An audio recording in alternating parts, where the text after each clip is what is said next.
कि बाबा साहब अंबेडकर की आंखों में वो रोशनी और वो नूर था कि उन्होंने ये समझा कि आने वाले भारत की चुनौतियां क्या होंगी, और उस चुनौतियों के परिप्रेक्ष्य में उन्होंने संविधान की रचना की।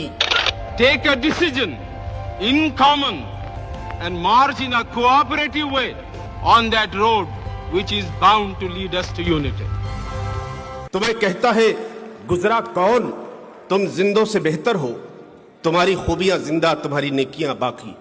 संविधान को जब शुरू करते हैं, जो प्रस्तावना है, प्रस्तावना के 3 शब्दों की लोगों ने चर्चा की, और वो चर्चा का सबसे पहला हिस्सा था कि समानता होनी चाहिए। समानता का मतलब क्या? जो दलित है, जो अल्पसंख्यक है, जो पिछड़े हैं, जो समाज के कमजोर लोग हैं, वो समाज के बराबर खड़े हो सके। समानता का यह अर्थ होता, यह पहला शब्द। और दूसरा शब्द धर्मनिरपेक्षता।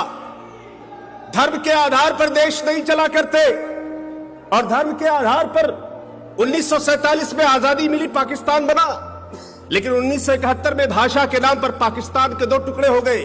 बंगाली अलग हो गया, पंजाबी अलग हो गया। नेपाल हिंदू राष्ट्र था, धर्म के नाम पर चलता था, लोगों ने इसलिए उठा लिए कि धर्म के नाम पर देश नहीं चलेगा। सारे अरब देश धर्म के नाम पर चलने की कोशिश करते हैं, लोकतंत्र नहीं है। चाइना की बात होती है, चाइना में लोकतंत्र नहीं है। अगर लोकतंत्र कहीं जिंदा है तो भारत में जिंदा है, और लोकतंत्र की जड़ सबसे ज्यादा कहीं गहरी है तो भारत में है। वो इसलिए संभव हो पाया कि इस देश को एक संविधान मिला, और उस संविधान के आधार पर यह देश चल रहा है।